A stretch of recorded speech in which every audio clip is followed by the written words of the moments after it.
इस कार्यक्रम के पुण्यार्चक हैं स्वर्गीय श्रीमान सेठ माणिकलाल उगरचंद शाह एवं स्वर्गीय श्रीमती विमल श्री माणिकलाल शाह की पुण्य स्मृति में पुत्र पुत्रवधू पौत्र पौत्री बेटी दामाद एवं समस्त शाह परिवार। नमः सिद्धेभ्य नमः श्रीवर्धमानाय निर्धूत कलिलात्मने सालोकानां त्रिलोकानां यद् विद्यादर्पणायते यद् विद्यादर्पणायते।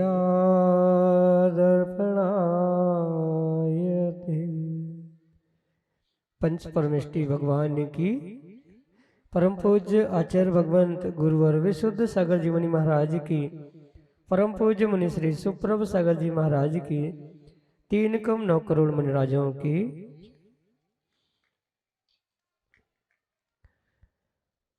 गुरु अवतरण दिवस की यह उत्तरार्ध वेला और इस उत्तरार्ध वेला में आज अनेकानेक सौभाग्यशाली बालक बालिकाओं ने गुरु के कर कमलों से वह निर्विकल्पता को प्राप्त करने की अलौकिक विधा संस्कारों के माध्यम से प्राप्त की।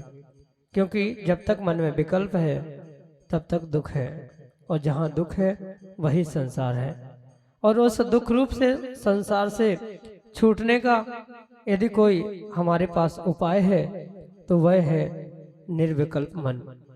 क्योंकि जब तक मन में विकल्प है तो दुखों का भंडार निश्चित है और उस दुख से बचना है तो अपने उन विकल्पों को समीचीनता प्रदान करने की आवश्यकता है। क्योंकि विकल्प यदि समीचीन है और उस समीचीन विकल्प का सम्यक समाधान जब किसी निर्ग्रंथ गुरु से हमें प्राप्त हो जाता है तो निश्चित ही वह हमारे कल्याण का मार्ग खोल देता है। ऐसे आत्म कल्याण के वह अनूठी विधा समीचीन विकल्पों का सम्यक समाधान जो कि हम सभी प्रतिदिन आगम के परिप्रेक्ष्य में परम पूज्य आचार्य भगवंत गुरुवर विशुद्ध सागर जी महाराज के मंगल सुभाषिष से उन्हीं के सुयोग्य से परम पूज्य मुनि श्री सुप्रभ सागर जी महाराज से प्राप्त कर रहे हैं। देश के विभिन्न अंचलों से अनेकानेक समीचीन विकल्प हमें यहाँ प्रतिदिन प्राप्त होते हैं और परम पूज्य मुनि श्री आगम के परिप्रेक्ष्य में उन सबका हमको सम्यक समाधान प्रदान करते हैं। तो फिर देर किस बात की, आप भी अपने विकल्प को शीघ्रता से गुरु चरणों तक प्रेषित करें और मुनि श्री से उन अपने विकल्पों का सम्यक समाधान प्राप्त करें। प्रारंभ करते हैं आज का सम्यक समाधान। और आज के पहले विकल्प के लिए बड़ौद उत्तर प्रदेश से राजेंद्र कुमार जैन महाराज श्री के श्री चरणों में बारंबार नमोस्तु निवेदित करते हुए कह रहे हैं, हे गुरुदेव, हमारा प्रश्न है कि जब बालक तीर्थंकर का सुमेरु पर्वत पर ले जाकर निहवन किया जाता है तो वह निहवन का जो जल होता है क्या वह गंधोदक है? हमारे समीचीन विकल्प का सम्यक समाधान करने की अनुकंपा करें। नमोस्तु महाराज जी, नमोस्तु। ओम नमः सिद्ध परम पूज्य आचार्य भगवान गुरुवर विशुद्ध सागर जी महाराज जी की जय। परम पूज्य मुनि श्री सुप्रभ सागर जी महाराज जी की। भगवान तीर्थंकर के निमित्त से हमें 4 प्रकार के अभिषेकों को समझना बहुत आवश्यक हुआ करता। एक जन्माभिषेक होता है, एक राज्याभिषेक होता है, एक दीक्षाभिषेक होता है और एक प्रतिमाभिषेक होता है। जो तीर्थंकर बालक जन्म के समय पर सुमेरु पर्वत पर ले जाकर उसका अभिषेक किया जाता है वह जन्माभिषेक कहा जाता है। पुनः जब वह राज्य कारभार आदि संभालता है उसे राज्य पर पद पर आसीन करते हुए जो अभिषेक किया जाता है वह राज्याभिषेक कहलाता है। और दीक्षा लेने के पूर्व जो अभिषेक किया जाता है वह दीक्षाभिषेक होता है। और चतुर्थ अभिषेक जो तीर्थंकर भगवान की प्रतिमा हुआ करती है वह मंदिर में विराजमान करके जो प्रतिदिन उसका अभिषेक होता है वह चतुर्थ अभिषेक या प्रतिमाभिषेक कहा जाता है। इन सभी अभिषेकों में जो गंधोदक संज्ञा और पूजनीय संज्ञा प्राप्त होती है वह मात्र और मात्र तीर्थंकर भगवान के प्रतिमा के निमित्त से ही प्राप्त होने वाले उस गंधोदक की हुआ करती, क्योंकि अन्य जितना भी वह जल अभिषेक आदि संज्ञा से प्राप्त होता है, मतलब चाहे जन्माभिषेक हो, दीक्षाभिषेक हो या राज्याभिषेक हो, वह बनने वाले तीर्थंकर है, अभी तीर्थंकर पूज्य नहीं बने हैं। वह बालक है, राजा है, दीक्षा ग्रहण करने वाले श्रावक है। इस अपेक्षा से वह एक मात्र विनय करने योग्य या श्रावकों के लिए धारण करने योग्य होने पर भी ये अवश्य समझे, जो गंधोदक संज्ञा और उसकी पूज्यता हुआ करती है, वह मात्र और मात्र तीर्थंकर प्रतिमा के अभिषेक आदि के निमित्त से ही हुआ करती है। क्योंकि साक्षात तीर्थंकर भगवंतों का, मुनि महाराजों का तो अभिषेक होता ही नहीं है। पूजनीय, वंदनीय, ग्रहण करने योग्य जो गंधोदक हुआ करता है, वह मात्र तीर्थंकर भगवान के प्रतिमा और उस प्रतिमा अभिषेक, चतुर्थ अभिषेक के निमित्त से ही जो प्रतिदिन मंदिर आदि में हुआ करता है, वही मात्र पूजनीय गंधोदक होता है। शेष कोई भी गंधोदक पूजनीय नहीं हो सकता, या मैं तो कहता हूँ कि गंधोदक संज्ञा को ही प्राप्त नहीं हो सकता। जबकि सामान्य परिभाषा में गंध उदक, सुगंधित जल को गंधोदक कहा जा सकता है, पर जो पूजनीय गंधोदक मंदिर आदि और चतुर्थ अभिषेक, प्रतिमाभिषेक के निमित्त से प्राप्त होता है, वह अन्य अभिषेकों से प्राप्त नहीं होता। सामान्य श्रावक उस नवन जल को विनय से रखे, उसे संभाल के रखे, उसका सम्मान रखे, यहाँ तक तो ठीक है, पर पूजनीय, वंदनीय वह गंधोदक संज्ञा को प्राप्त होने वाला नहीं है। ये ध्यान रखते हुए ही उस नवन जल को व्यवस्थित विसर्जित भी करना चाहिए, क्योंकि बहुत सारे पंचकलना कादों में आदि में भी देखा जाता है कि अभिषेक तो होता है, पर जो वह नवन जल है अन्यत्र कहीं न कहीं फेंका जाता है। भले ही वह पूजनीय गंधोदक नहीं होए, पर फिर भी उसका अभिनय भी नहीं होना चाहिए। वह तीर्थंकर बालक के निमित्त से, वह उत्कृष्ट बनने वाले भगवान के निमित्त से प्राप्त हुआ उत्कृष्ट द्रव्य है, इसलिए उसकी विनय तो हो, पर वह पूजनीय, सम्माननीय भगवान प्रतिमा अभिषेक आदि के निमित्त जैसा वह नहीं हो सकता। यही आपके लिए सम्यक समाधान। प्रफुल्ल जैन, इंदौर, मध्य प्रदेश से महाराज श्री के चरणों में बारंबार नमोस्तु निवेदित करते हुए अपना समीचीन प्रश्न रख रहे हैं कि महाराज जी, घर के निर्माण में भूमि शुद्धि के समय सिद्ध क्षेत्र की मिट्टी का उपयोग किया जा सकता है क्या? हमारे समीचीन विकल्प का सम्यक समाधान करने की अनुकंपा करें। नमोस्तु महाराज जी, नमोस्तु। घर, मकान आदि के भूमि शुद्धि के निमित्त से वह उत्कृष्ट निर्वाण भूमि, तीर्थ भूमि, अतिशय क्षेत्र आदि की भूमि के उस मिट्टी के परमाणु, कण आदि को लेकर अगर भूमि की शुद्धि की जा रही है, तो उसमें आगम के परिप्रेक्ष्य में कोई भी दोष नहीं। जैसे मंदिर की भी भूमि का शिलान्यास, भूमि की शुद्धि आदि होती है, तो वह ऊर्जावान मिट्टी को वहाँ डाला जाता है। उसी प्रकार से गृह निर्माण करते समय, घर, मकान आदि बनाते समय अगर ऐसे उत्कृष्ट स्थानों का, जो कि निर्वाण भूमि, शाश्वत निर्वाण भूमि आदि के निमित्त से वहाँ के उन धूलि कणों को, मिट्टी को लाकर उनको उस भूमि पूजन में या शिलान्यास आदि की क्रियाओं में डाला जा रहा है, तो वह उचित है। भले ही वह पूजनीय मिट्टी है, पर फिर भी ये ध्यान रखे, अवश्य ध्यान रखे कि ये कार्य मात्र उस स्थान की, उस मिट्टी की एक एनर्जी लेवल और ऊर्जा बढ़ाने के लिए करने वाले कार्य होने से उसका प्रयोग पूर्ण रूप से घर, मकान आदि की शुद्धि, भूमि आदि की शुद्धि करने के लिए करे, कोई उसमें ऐतराज नहीं है।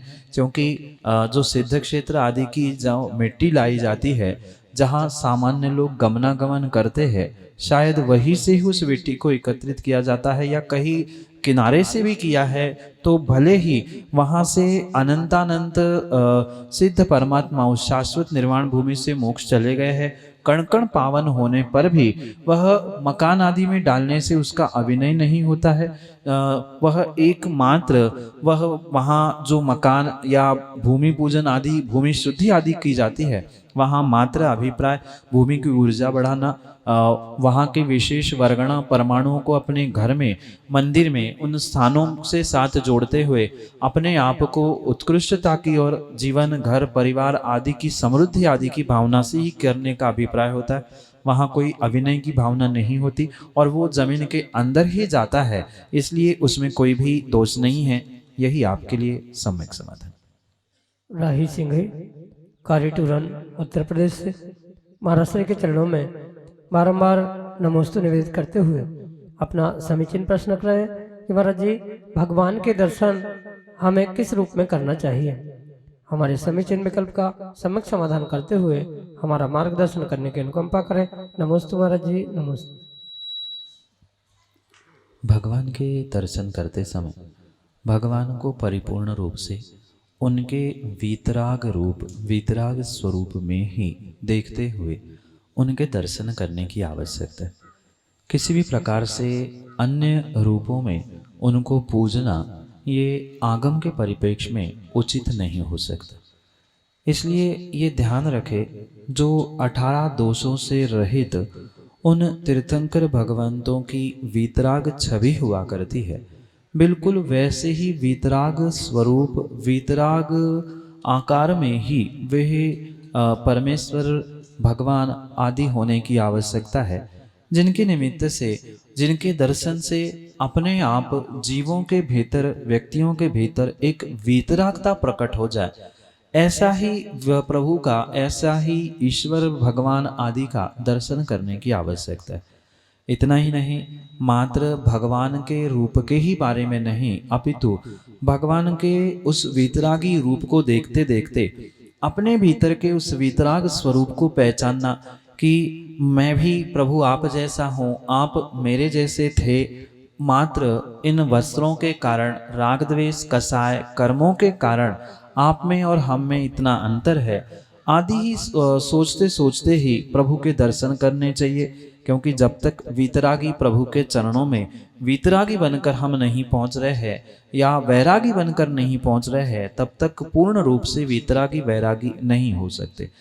इसलिए भले ही 100% उनके जैसे हम निर्मोही, वीतरागी, दोषों से रहित नहीं हो पा रहे हैं, नहीं हो सकते, पर कम से कम कुछ भावों को संजोते हुए हम उनकी जैसा बनने का पुरुषार्थ तो अवश्य ही कर सकते। इसलिए ये विशेष बात ध्यान रखें कि जो ये वीतराग प्रभु तीर्थंकर भगवान आदि है, उनकी प्रतिमाओं के दर्शन करते हुए वह प्रतिमा भी पूर्ण रूप से वीतरागता से परिपूर्ण होनी चाहिए। जैसे आगम में आप्त का या प्रभु का स्वरूप बताया है, 18 दोषों से रहित, हितोपदेशी, सर्वज्ञ, उस रूप में ही उन प्रभु को पूजना चाहिए। अन्यत्र कोई भी रूप हमारे जैनागम में पूजनीय, परम पूजनीय नहीं कहा गया। भले ही गृहस्थावस्था की उनकी कई सारी आकार, कई सारे रूप, कई सारे प्रमाण प्राप्त होते हैं, पर फिर भी ये अवश्य ध्यान रखे, हमारे लिए परम पूज पांचों परमेष्ठी है और पांचों परमेष्ठी कहीं न कहीं वीतरागता के साथ ही हुआ करते हैं। राग सहित, कषायों सहित, वस्त्र सहित या अन्य किसी रूप में, अन्य किसी स्वरूप में वे हमारे प्रभु ईश्वर पंच परमेष्ठी होते ही नहीं हैं। इसलिए ये नियम से ध्यान रखें कि वीतराग प्रभु को वीतराग रूप, वीतराग स्वरूप से ही मानना, उनको उसी प्रकार से उनके दर्शन करना ही परम आवश्यक है। विधि तो दर्शन की कई बार समझ चुके हैं और समझने की भी आवश्यकता है, पर प्रभु का रूप, प्रभु का स्वरूप मात्र और मात्र वीतराग ही होना चाहिए, अन्यत्र नहीं, अन्य नहीं, अन्यथा नहीं। यही आपके लिए सम्यक समझ। सृष्टि जैन गुढ़ा उत्तर प्रदेश से अगले समीचीन विकल्प के लिए राजा के चरणों में त्रैवार नमोस्तु नमोस्तु नमोस्तु। मुनिश्री, मेरा प्रश्न यह है कि चवर ढोते हुए समूह शरण का स्वप्न में आना तथा संपूर्ण वैभव एवं अंशमात्र ऊर्जा के साथ स्वप्न में आए तो इसका क्या अर्थ होता है? कृपया मेरी शंका का समाधान करें। नमोस्तु मुनिश्री, नमोस्तु नमोस्तु नमोस्तु। व्यक्तियों को जो भी स्वप्न आदि आते हैं, वह कहीं न कहीं उसके उस सुप्त माइंड में, अपसेट माइंड में या अंतरंग में जो विचार की धारा चल रही है, उसके निमित्त से ही उस अपूर्ण कार्यों को या होने वाले कुछ प्राप्त होने वाले कार्यों को जीव अपने स्वप्नों में देख लेता है और उस स्वप्न का फल भी उस समय अनुसार हुआ करता है।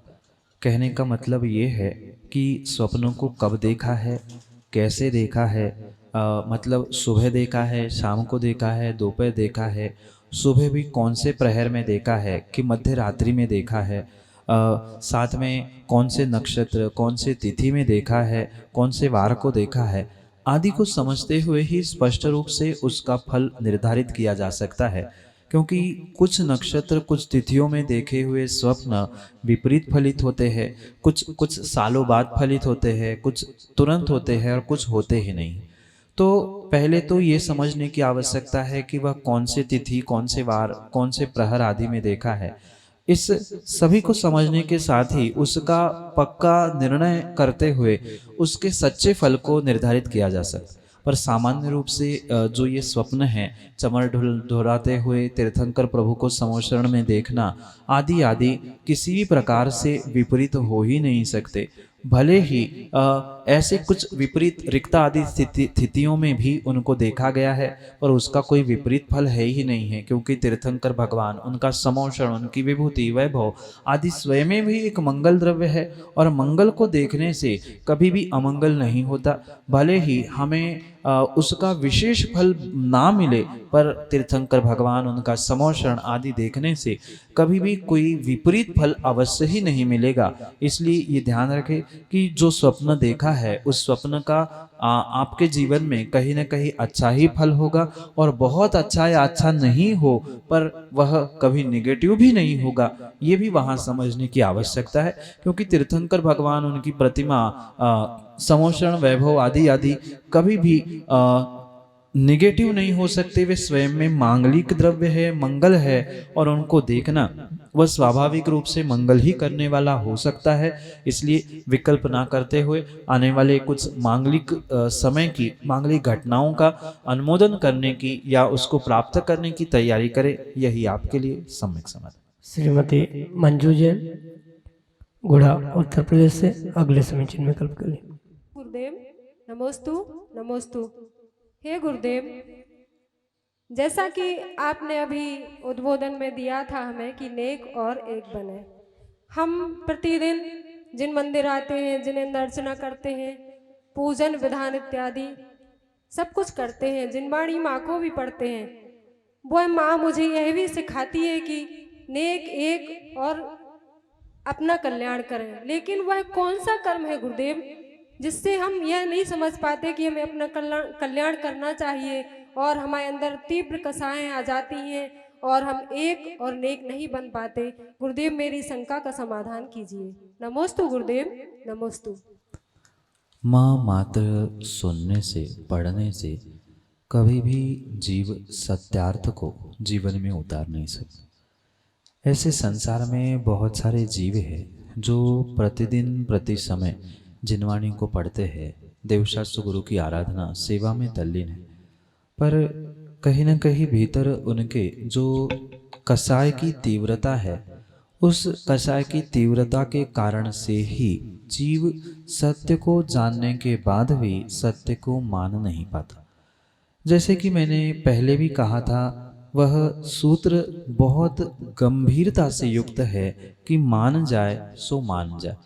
भीतर की जो मान कसाय व्यक्ति के भीतर बैठी है, वह मान कसाय के कारण ही जीव सत्य को सत्य मान नहीं पा रहा, जबकि इस संसार के अधिकांश जीव सत्य को सत्य जानते हैं। क्या अच्छा है, क्या बुरा है, हे उपादेय, ये सब कुछ जानते हुए भी वह अपने जीवन में उन समझे हुए, सुने हुए शब्दों को उतार नहीं पाते, क्योंकि भीतर उनके वह मान कसाय स्थान करके बैठी, और जहाँ मान कसाय हुआ करती है वहाँ सत्य को सत्य समझना, सत्य को सत्य मानना बहुत कठिन हुआ करता है।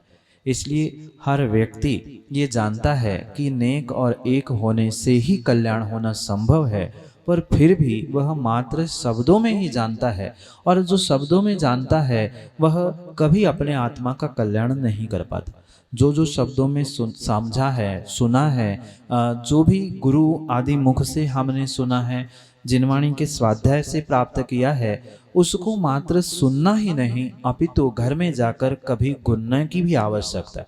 और मैं तो कहता हूँ मात्र गुनने से भी काम नहीं होगा, सुनने के साथ गुनना और गुनने के साथ सुनना भी आवश्यक है। मतलब जो हमने सुना है वह वास्तव में मेरे जीवन में कैसे हो सकता है, और हो सकता है तो मैं उसे क्यों नहीं कर पा रहा हूँ, ये स्वयं के ही अनुभवन से स्वयं को समझने की आवश्यकता है। समस्या ये है कि हर व्यक्ति दूसरों को मनाना चाहता है, दूसरों को समझाना चाहता है, पर समाज के, नगर के और घर परिवार के भी एक एक प्रत्येक व्यक्ति स्वयं को ही समझा ले, स्वयं ही मान जाए तो पूरी समाज और पूरा नगर, पूरा देश ही मान जाए।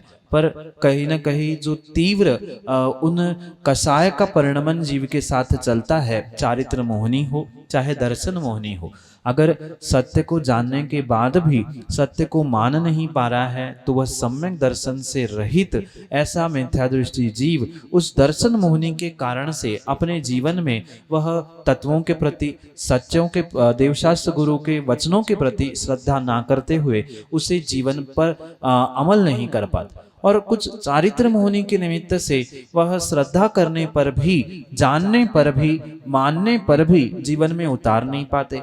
ऐसे एक नहीं अपितु अनेक कर्मों की, पाप प्रकृतियों के निमित्त से ही ये समझना कहीं अंतराय कर्म का भी उदय हो सकता है कि सामने सत्य रखा है पर फिर भी वह उतार नहीं पा रहा है, ग्रहण नहीं कर पा रहा है। ये अच्छे कार्यों में, जो दूसरों के अच्छे कार्यों में जीवों ने, व्यक्तियों ने विघ्न किया है, उस विघ्न का ही फल उन्हें अंतराय के रूप में प्राप्त हो रहा है। जैसे दर्शन मोहनी की अनेक प्रकृतियां कही, मोहनीय कर्म की अनेक प्रकृतियां कही, ऐसे ही उन प्रत्येक पाप प्रकृतियों का कहीं न कहीं यहाँ समावेश जब होता है तभी ऐसे कार्य होते।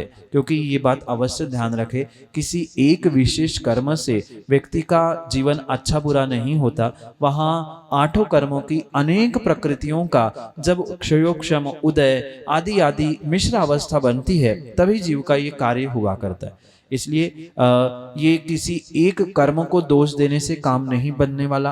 कहीं ना कहीं स्वयं की भूल, स्वयं की मान कसाय, भीतर बैठे हुए राग द्वेष, कर्मों का उदय, इन सबको समझना होगा। सर्वथा कर्मोदय को ही दोष देगा तो व्यक्ति कभी भी अपनी भूल को, अपने परिणाम और परिणति को सुधार नहीं सकता।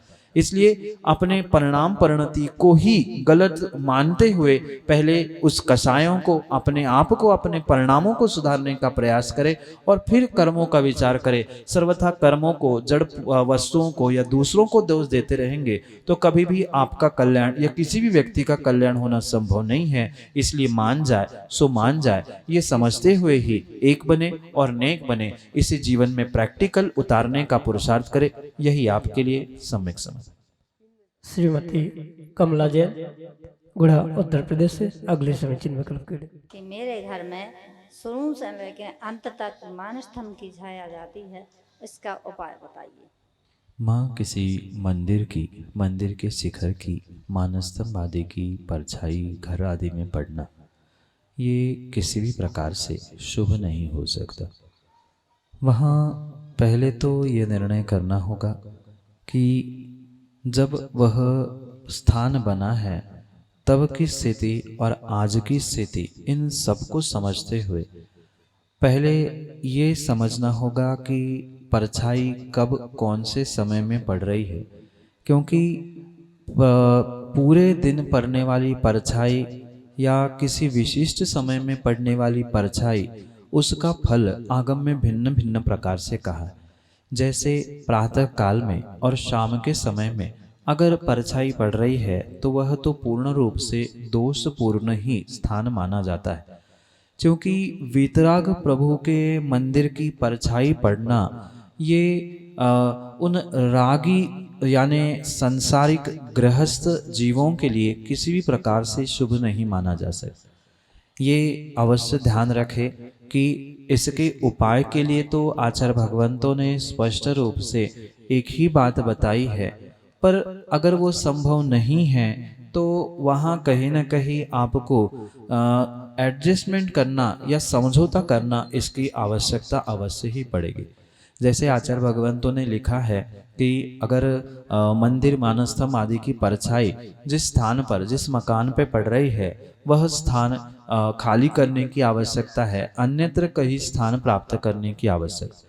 माना कि वो संभव नहीं है तो ऐसे पुरुषार्थ करने की आवश्यकता है, या उस दीवाल को इतना ऊंचा करने की आवश्यकता है जिसके द्वारा कि वह परछाई घर के पूरे हिस्से तक ना पड़े, जबकि पूर्ण रूप से उस दोष का निवारण नहीं है, पर जितने अंशों में, जितने स्थानों में वह मानस्तंभ की परछाई होती है, पूरा स्थान छोड़ने की आवश्यकता हुआ करती है।